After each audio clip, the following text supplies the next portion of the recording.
que ha sido polémico a través de los siglos dentro de la cristiandad. Pero yo creo, hermanos, que más que polémico debiera ser un tema de aliento, un tema de consuelo, un tema que nos debe de reafirmar en los caminos del Señor. Hoy vamos a hablar sobre salvo, siempre salvo. Y voy a pedir que busquen en sus Biblias allá en Romanos capítulo 8, versículo 29 y 30. Vamos a dar continuidad al estudio de la carta del apóstol Pablo a los romanos, en el capítulo 8, versículo 29 y 30. Romanos 8, 29 y 30. Y cuando lo hayan encontrado, voy a pedir que unidos leamos estos dos versículos, Romanos 8, 29 y 30.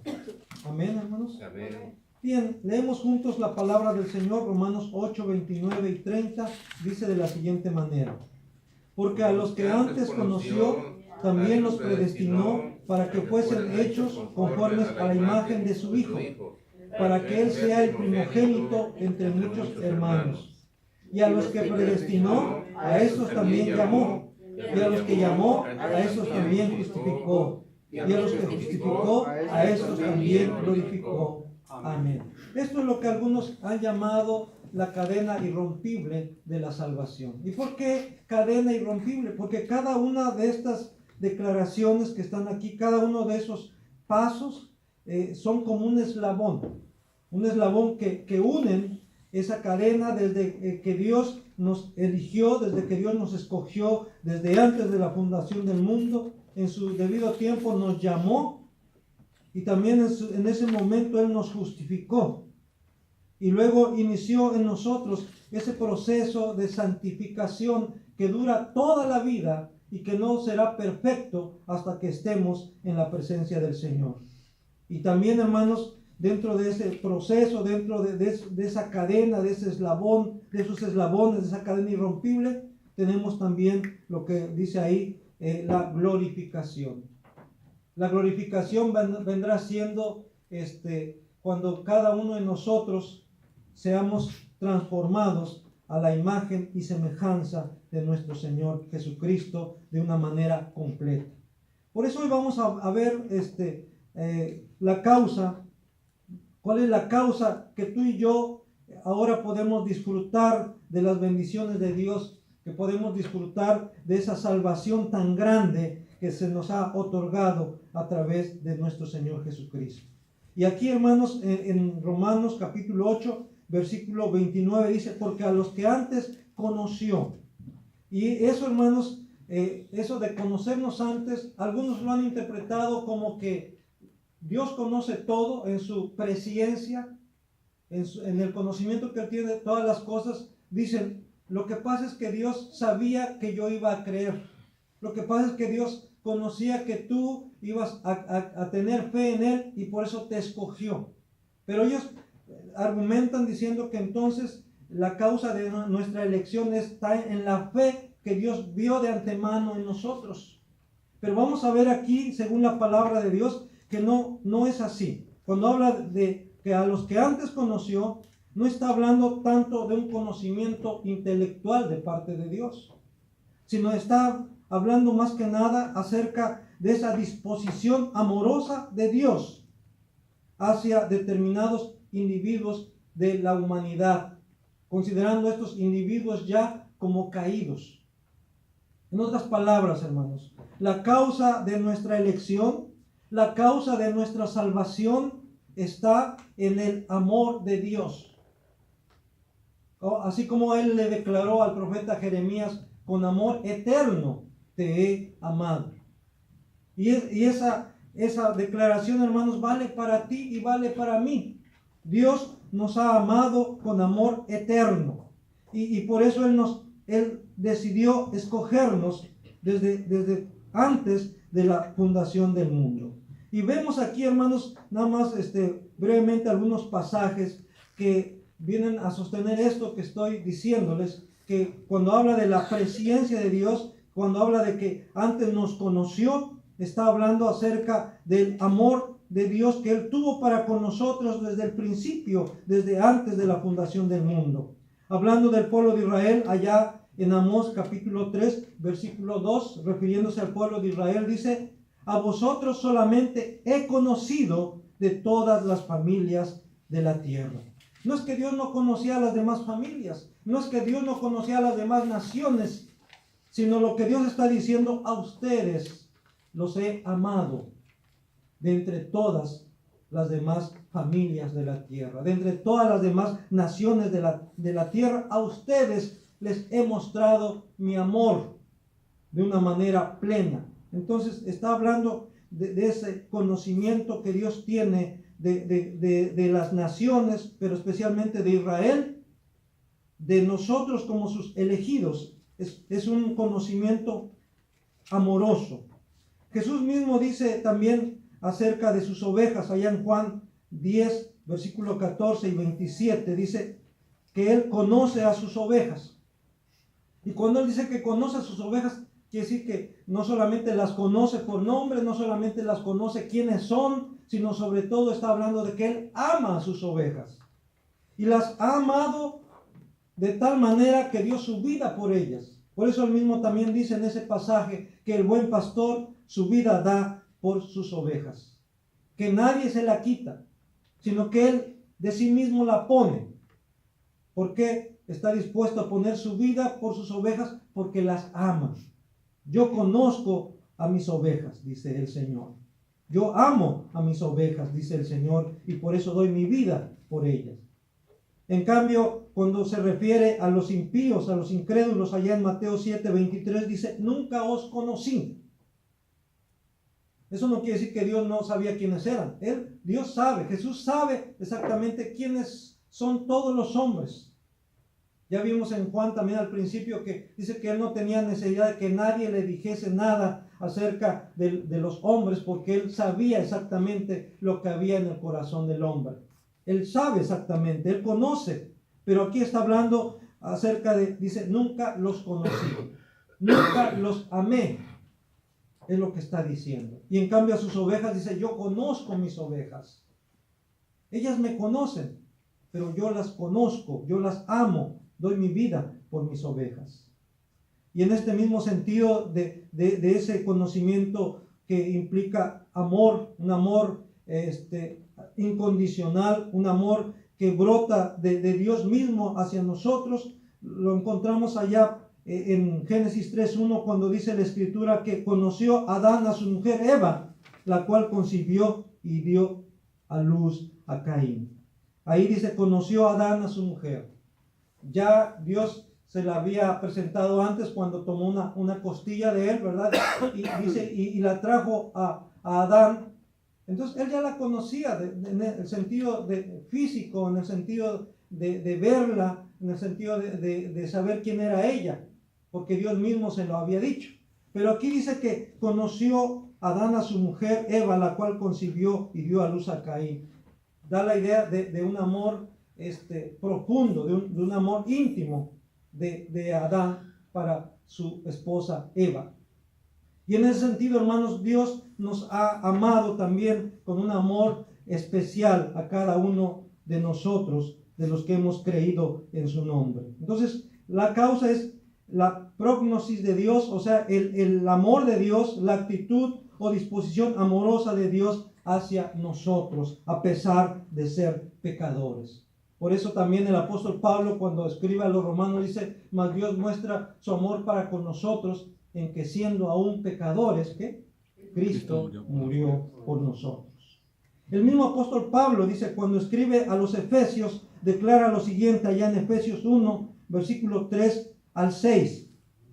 Bendito sea el Dios y Padre de nuestro Señor Jesucristo, que nos bendijo con toda bendición espiritual en los lugares celestiales en Cristo, según nos escogió en Él antes de la fundación del mundo, para que fuésemos santos y sin mancha delante de Él. En amor, dice. En amor nos escogió, ¿qué? En amor nos escogió en Cristo. En amor, habiéndonos predestinado para ser adoptados hijos suyos por medio de Jesucristo, según el puro afecto de su voluntad, para alabanza de la gloria de su gracia, con la cual nos hizo aceptos en el amado. Hermanos, Dios no nos escogió porque previó que íbamos a tener fe. No nos escogió porque Él previó que íbamos a creer en Él. No, Él nos escogió porque nos amó. Y precisamente dentro de esa elección, Él previó y Él también proporcionó la fe en su debido tiempo. Él puso fe en nuestro corazón en su debido tiempo, porque aún la fe, dice la Escritura, que es un don de Dios. Por eso, hermanos, la salvación es por gracia, 100% por gracia, 100% Dios es la causa, el origen de nuestra salvación. Por eso, citando a MacArthur, dice, además de la idea de preordenación, el término presciencia también tiene una connotación de amor por anticipado. Dios tiene un amor divino predeterminado hacia aquellos que tiene planeado salvar. Dios, hermanos, es la causa de nuestra elección, no nosotros, no nuestra fe, es el amor de Dios. El método, ¿cómo es que va a llevar a cabo ese propósito en nosotros? Recordamos un poquito antes en el versículo 28 dice, y sabemos que a los que aman a Dios, ¿qué dice? Todas las cosas les ayudan a bien. Esto es, a los que conforme a su propósito son llamados. ¿Para qué hemos sido llamados? Sí, para salvación, para heredar salvación. Pero antes, hermanos, también dice que aquí, para ser conformados a la imagen de Jesucristo. Como dice en Efesios, para que seamos santos, ¿qué? Y sin mancha delante de Él. O sea, la salvación, hermanos, tiene que evidenciarse, tiene que manifestarse, tiene que mostrarse. Si somos hijos de Dios, debemos vivir como hijos de Dios, como hijas de Dios. Tenemos que parecernos a nuestro Padre Celestial. Y por eso debemos ser como Él es. Sed santos porque yo soy santo, dice el Señor. El método que Él va a utilizar o el método que Él ha utilizado es la elección o predestinación. Dice ahí mismo el versículo 29, porque a los que antes conoció, también los predestinó. La predestinación puede definirse como aquel acto eterno de Dios por el cual en su soberano beneplácito, o sea, según Él quiso, en su soberano deseo, ahí nomás que estoy citando a Luis Berkhoff, en su teología sistemática, él da esta definición de lo que es la predestinación. Puede definirse como aquel acto eterno de Dios por el cual, en su soberano beneplácito y sin tomar en cuenta ningún mérito visto de antemano en ellos, elige cierto número de hombres, por supuesto, y mujeres también, para hacerlos recipientes de gracia especial, ¿y qué? Y de eterna salvación. Dios escogió de antemano sin prever ningún mérito, sin ni siquiera prever la fe, sino Él lo escogió en base a su pura voluntad, en base a su pura gracia, en base a su puro amor, sin que nadie lo presionara. En ese aspecto Él es soberano, Él es libre, y Él quiso, hermanos, escogerte a ti y a mí desde el principio, desde la eternidad. La predestinación puede definirse entonces de manera sencilla como el eterno propósito de Dios de salvar a algunos de la raza humana caída en y por medio de Cristo, según el puro afecto de su voluntad. Dice el apóstol Pablo allá en 2 Tesalonicenses capítulo 2, versículos 13 y 14. Usted puede buscar en su Biblia, ¿verdad? 2 Tesalonicenses 2, 13 y 14. Pero nosotros debemos dar siempre gracias a Dios respecto a vosotros, hermanos amados por el Señor, de que Dios os haya escogido desde el principio. ¿Para qué dice ahí? Para salvación. Dios escogió a los tesalonicenses desde el principio para salvación. Dios te escogió a ti y a mí desde el principio para salvación, mediante la santificación por el Espíritu y la fe en la verdad. Hermanos, Dios mismo también puso ese querer, ese hacer en nosotros por su buena voluntad. Dice, a lo cual los llamó mediante nuestro evangelio para alcanzar la gloria de nuestro Señor Jesucristo. ¿Para qué nos ha llamado Dios? ¿Cuál va a ser para salvación? Y esta salvación se va a consumar cuando ¿qué? Cuando alcancemos la gloria de nuestro Señor Jesucristo. Eso no quiere decir que nosotros estamos esforzados para alcanzarlo, sino que sí, en nuestro esfuerzo Dios nos está sosteniendo, Dios nos está fortaleciendo. Y aquí es lo que se le ha denominado la doctrina de la perseverancia de los santos. La perseverancia de los santos. Los creyentes verdaderos, genuinos, los que Dios escogió desde el principio para salvación, van a perseverar. Se van a esforzar, pero en ese esfuerzo no están solos, no es en sus propias fuerzas, sino en el poder de Dios, en la gracia de Dios, y Dios nos va a sostener, Dios los va a sostener, porque esa es su promesa. Entonces, vemos ahí, hermanos, que ese propósito de Dios de salvarnos y de que alcancemos la gloria de nuestro Señor Jesucristo, en el versículo 28 dice, y sabemos que a los que aman a Dios, ¿por qué amamos a Dios? Porque Él nos amó primero. Por eso le amamos. Porque Él nos amó primero. ¿Desde cuándo? Desde la eternidad. Y sabemos que a los que aman a Dios, todas las cosas, ya vimos eso, aún las adversidades, aún las pruebas, las luchas, esas cosas van a ayudarnos, que dice, a bien. ¿A quién? A los que conforme a su propósito han sido llamados. Entonces, hermanos, ¿para qué Dios nos está llamando? Para salvación, para alcanzar la gloria de Cristo. Pero hay un lapso, un intervalo entre eso de alcanzar la gloria de Cristo y es precisamente, hermanos, en ese intervalo en que vamos a manifestar nuestra elección de parte de Dios. ¿Cómo? Dice, para que fuesen hechos conforme a la imagen de su Hijo, para que Él, hablando de Jesucristo, sea el primogénito entre muchos hermanos. El propósito de Dios al llamarnos también, hermanos, es conformarnos a la imagen de Cristo, del varón perfecto. Adán y Eva fueron creados a imagen de Dios, según Génesis 1:27, la cual casi se perdió cuando estos pecaron. Y esta imagen que se distorsionó, que casi se perdió en Adán y Eva y en su descendencia a causa del pecado, ha sido restituida por el postrer Adán. ¿Quién es el postrer Adán? Cristo. ¿Verdad? Cristo. Y ahí en Romanos 5, 17 y 21 habla de esto, que por la desobediencia de un hombre vino la muerte a todos los hombres. Así también por la obediencia de un hombre, Jesucristo, vino la justificación de vida a todo aquel que en él cree.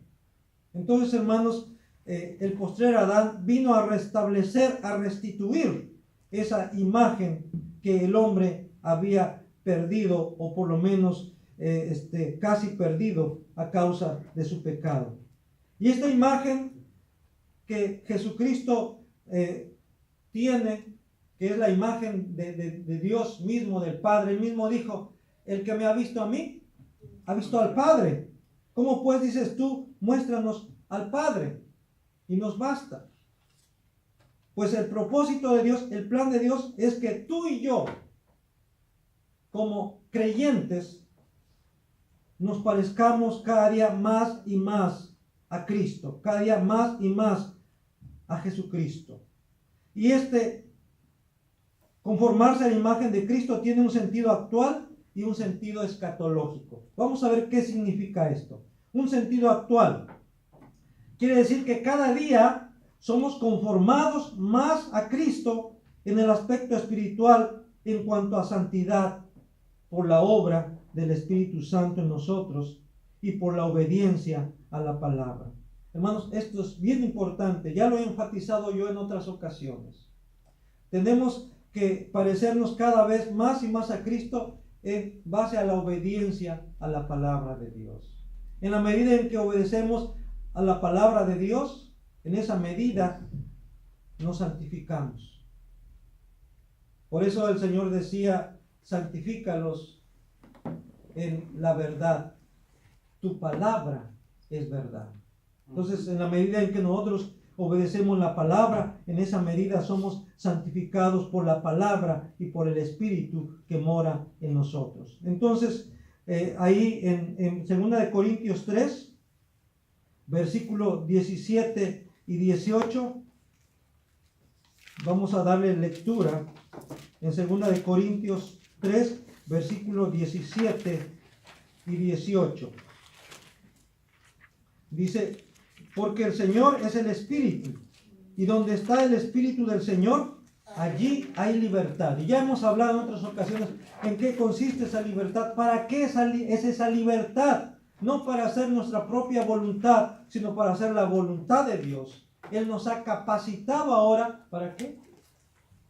Para poder obedecer. Cuando estábamos sin Cristo, cuando el Espíritu Santo no estaba en nosotros, éramos esclavos del pecado, como Jesús mismo le dijo a los escribas y fariseos que no querían creer en Él.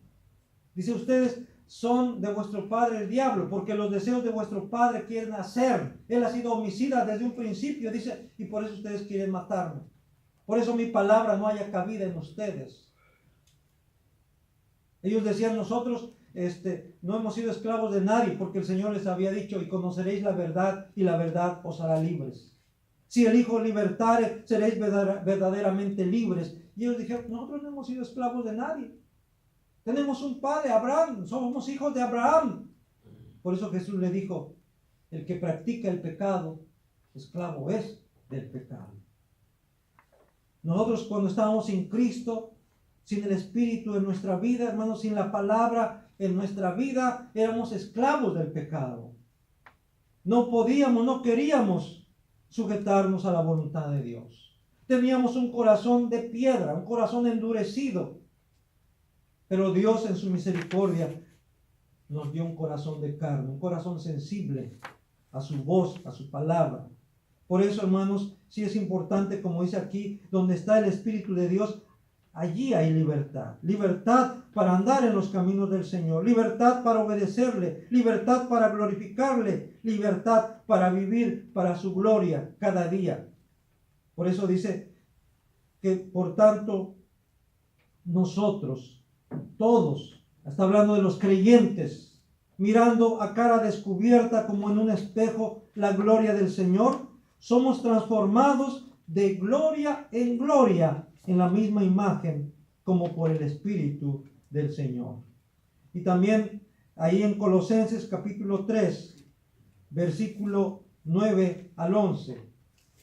No mintáis los unos a los otros, habiéndoos despojado del viejo hombre con sus hechos, y revestido del nuevo, el cual conforme a la imagen del que lo creó, se va renovando hasta el conocimiento pleno, donde no hay griego ni judío, circuncisión ni incircuncisión, bárbaro ni escita, siervo ni libre, sino que Cristo es el todo, ¿qué? Y en todos. Hermanos, en el momento en que tú creíste en el Señor, en el momento en que el Señor te hizo nacer de nuevo por su Espíritu, desde ese momento, a partir de ese momento empezó esa transformación a la imagen de Jesucristo. En unos ha sido más rápida, en otros ha sido más lenta. Pero hermanos, si de verdad estamos en Cristo, si de verdad estás en Cristo, como dice la palabra, eres una nueva criatura. Cuando naciste de nuevo, cuando el Señor envió su Espíritu a tu vida, a tu corazón, empezás a ser una nueva criatura que se va conformando, dice aquí, a la imagen de aquel que nos amó. ¿Y quién es el que nos amó? Jesucristo. Por eso aquí dice claramente que debemos despojarnos cada día más y más del viejo hombre, de la vieja naturaleza. ¿Para qué? Para que esa nueva naturaleza se manifieste de una manera más clara cada día. Y esa nueva naturaleza es conforme a Jesucristo. Una naturaleza de santidad.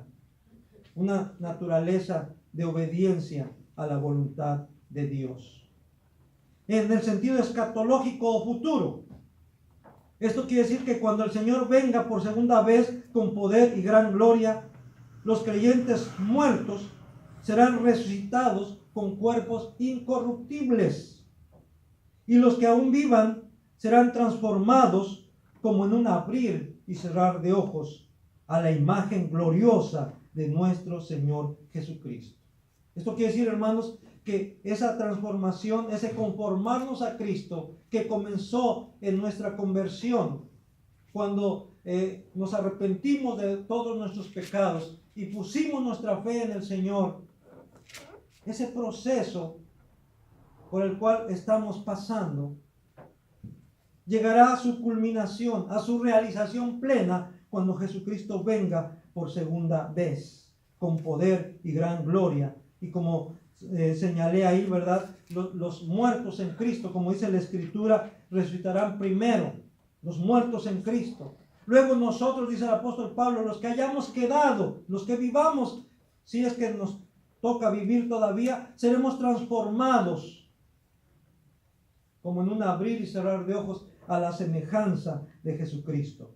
Por eso ahí el apóstol Pablo, cuando escribe a los Corintios en su primera carta, en el capítulo 15, versículo 51 al 54, declara: He aquí os digo un misterio. No todos dormiremos, pero todos seremos transformados. En un momento, en un abrir y cerrar de ojos, a la final trompeta, porque se tocará la trompeta y los muertos serán resucitados incorruptibles y nosotros seremos transformados. Y sigue diciendo, porque es necesario que esto corruptible se vista de incorrupción y esto mortal se vista de inmortalidad. Y cuando esto corruptible se haya vestido de incorrupción y esto mortal se haya vestido de inmortalidad, entonces se cumplirá la palabra que está escrita: sorbida es la muerte en victoria. Cuando esto corruptible se vista de incorrupción, cuando esto mortal se vista de inmortalidad, ¿cuándo será? Cuando el Señor venga por segunda vez con sus ángeles. Entonces podremos exclamar todos los creyentes, tanto los que ya vivieron como los que viven ahora y como los que vivirán después: sorbida es la muerte en victoria. Ya no habrá más muerte, ya no más tristeza, ya no más dolor, porque todo eso habrá pasado. Porque todas las cosas serán hechas nuevas, dice la Escritura. También escribiendo a los Filipenses, allá en el capítulo 3, versículos 20 y 21, 3, 20 y 21. Mas nuestra ciudadanía está en los cielos, de donde también esperamos al Salvador, al Señor Jesucristo, el cual transformará el cuerpo de la humillación nuestra para que sea semejante al cuerpo de la gloria suya, por el poder con el cual puede también sujetar a sí mismo todas las cosas. Hermanos, ahí está claramente, dice que nuestra ciudadanía, nuestra morada permanente, ¿en dónde está? En los cielos. Aquí estamos de paso nada más. La Biblia compara este cuerpo como una casita de campaña nada más. Pero Dios, hermanos, nos ha preparado un cuerpo, no hecho con manos de hombres. Un edificio, dice. Entonces, pero mientras, hermanos, tenemos que cuidar este cuerpo, tenemos que cuidar esta tiendita de campaña tan frágil. Mientras Dios, hermanos, nos hace partícipes de ese cuerpo glorioso que Él tiene preparado para nosotros. Cuando esto corruptible se vista de incorrupción y cuando esto mortal se vista de inmortalidad. Él transformará, dice, el cuerpo de la humillación nuestra para que sea semejante al cuerpo de la gloria suya por el poder con el cual puede sujetar a sí mismo todas las cosas. Mientras, hermanos, por eso decimos, es en un sentido escatológico o futuro. Ya debemos estar siendo transformados a la imagen de Cristo en el aspecto espiritual. Pero cuando Él venga, hermanos, seremos transformados de una manera completa, tanto espiritual como físicamente, conformados a la imagen de Jesucristo. También, hermanos, conformarnos a la imagen de Jesucristo tiene un sentido espiritual y un sentido físico o corporal, como ya lo hemos dicho, y nada más quiero enfatizar esto para que se entienda. En el sentido espiritual, dice allá en Gálatas 4, versículo 19, hijitos míos, por quienes vuelvo a sufrir dolores de parto hasta que Cristo sea formado en vosotros. Hermanos, el deseo, el anhelo del apóstol Pablo era que, en este caso, los Gálatas cada día se pareciesen más y más a Cristo. Pero ese no era el deseo de Pablo, ese era el deseo de nuestro Padre Celestial. Ese es el deseo de Jesucristo, ese es el deseo del Espíritu Santo, que tú y yo cada día nos parezcamos más a Jesucristo, que cada día Cristo se vaya formando en nosotros, que cada día tú y yo nos parezcamos más a Cristo en el aspecto espiritual. También escribiendo a los Corintios, allá en el capítulo 3, versículo 18, dice, por tanto, nosotros todos, mirando a cara descubierta como en un espejo la gloria del Señor. Ahorita, hermanos, tú y yo podemos en fe y por fe podemos mirar la gloria de Dios a nuestro alrededor, en nuestra vida. Y sobre todo, hermanos, cuando consideramos cómo Dios, a pesar de ser pecadores, a pesar de ser como somos, Él nos amó. Amén. Entonces, eso es algo glorioso, hermanos. El amor de Dios es glorioso. Por eso también dice que no alcanzamos a entender la grandeza de ese amor de Dios. Nuestra mente, hermanos, es tan finita, es tan imperfecta, es tan pequeña, que no alcanza a comprender la grandeza del amor de Dios. Por eso, aún así dice, estamos como ahora, como en un espejo. No podemos ver directamente la gloria de Dios, pero podemos vislumbrar ya la gloria de Dios. Eso, hermano, nos debe de motivar. ¿Para qué? Para ser transformados de gloria en gloria a esa misma imagen por la obra del Espíritu del Señor. A veces, hermanos, le pedimos a Dios que Él nos cambie, que Él nos transforme, pero, hermanos, ¿qué estamos haciendo nosotros? El cambiar debe ser una decisión nuestra. Ya el Señor nos ha transformado, nos ha dado una nueva naturaleza, nos ha dado libertad. Entonces debemos emplear esa nueva naturaleza y esa libertad que hay en el Señor para tomar las mejores decisiones, para poder andar en sus caminos, para poder hacer su voluntad y no la nuestra. ¿Por qué? Porque en nuestra voluntad nos equivocamos. Hay errores, pero en la voluntad de Dios, hermanos, ahí no hay error. Ahí no hay equivocación, porque la voluntad de Dios es perfecta, porque la voluntad de Dios es santa. También recordando lo que leímos allá en Filipenses 3, 20 y 21, ¿verdad? Hablando de que somos conformados en el sentido físico corporal a Cristo. Dice en 1 Corintios 15, 48 al 49. 1 Corintios 15, 48 y 49 dice, ¿cuál es el terrenal? Tales también los terrenales. ¿Y cuál es el celestial? Tales también los celestiales. Y así como hemos traído la imagen del terrenal, traeremos también la imagen del celestial, o sea, la imagen de Cristo. Así como ahorita somos portadores de la imagen de Adán, porque somos descendientes de Adán, porque el gen de Adán está en nosotros.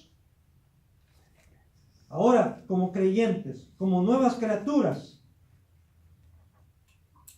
tenemos ya también implantado el gen espiritual, el gen de Dios. Y por eso somos transformados a la imagen de Jesucristo cada día. Pero dice aquí, hermanos, en donde hemos leído que llegará el momento que así como hemos traído la imagen del terrenal, también tendremos la imagen del celestial. ¿Y cuál es la imagen del celestial? Cristo. Cristo mismo. Él es el primogénito entre muchos hermanos. Él es el primero. En ese aspecto, ninguno como Él. Aunque seamos transformados, aunque seamos glorificados, aún así no llegaremos a tener la misma gloria que Cristo. Porque no hay otro como Él. Porque en Él habita corporalmente, dice, toda la plenitud de la deidad, dice la Escritura. Y en ese aspecto, tú y yo, en nosotros nunca va a habitar la deidad. Sin embargo, la gloria de Cristo, la gloria del Padre, se manifestará en la vida de cada uno de los redimidos, en cada uno de los creyentes que habremos sido glorificados, porque seremos transformados a la imagen gloriosa de Jesucristo. Por eso, Juan, cuando escribe allá en su primera carta, en el capítulo 3, versículo 2, ahora, dice, amados, ahora somos hijos de Dios. Eso es un hecho, una realidad que ni el mismo diablo puede cambiar, aunque quisiera. Pero Dios nos ha hecho sus hijos. Y el Espíritu mismo da testimonio a nuestro espíritu de que somos hijos de Dios. Aunque a veces el enemigo quiere decirnos otra cosa. Pero Dios dice, tú eres mi hijo. Yo te amé desde el principio. Yo te escogí. Yo te llamé. Yo te redimí. Te puse nombre, le decía al pueblo de Israel. Dice, amados, ahora somos hijos de Dios. Y aún no se ha manifestado lo que hemos de ser. O sea, todavía hay más bendición. Todavía nos esperan cosas mejores. No solamente aquí, en este mundo, no solamente aquí en esta tierra, sino sobre todo cuando Cristo venga. Dice, pero sabemos que cuando Él se manifieste, ¿y cuándo se va a manifestar? Como dice en Apocalipsis, cuando Jesucristo venga en las nubes y todo ojo le verá. Vendrá con sus ángeles a la final trompeta. Pero sabemos que cuando Él se manifieste, ¿qué dice? Seremos semejantes a Él. ¿Por qué? Porque le veremos tal como Él es. Ahora como en un espejo. Ahora como tras un velo. Porque este cuerpo, estos ojos físicos no nos permiten ver directamente la gloria del Señor. Pero en aquel día, con ojos nuevos, con un cuerpo nuevo, glorificado, podremos ver a Jesucristo y le veremos, que dice aquí, tal y como Él es. Amén. Hermanos, qué día tan glorioso será ese. Pero mientras tanto, tú y yo tenemos que esforzarnos. Esfuérzate en la gracia de nuestro Señor Jesucristo. Cobra fuerzas en el poder del Señor. No en ti mismo, sino en el Señor. Y si Dios nos permite, hermanos, dentro de 8 días vamos a hablar de ese proceso, de ese plan de salvación que Dios está llevando a cabo en la vida de cada uno de nosotros. Por eso, como ven ahí, hermanos, hoy fue la primera parte de este tema, salvos, siempre salvos.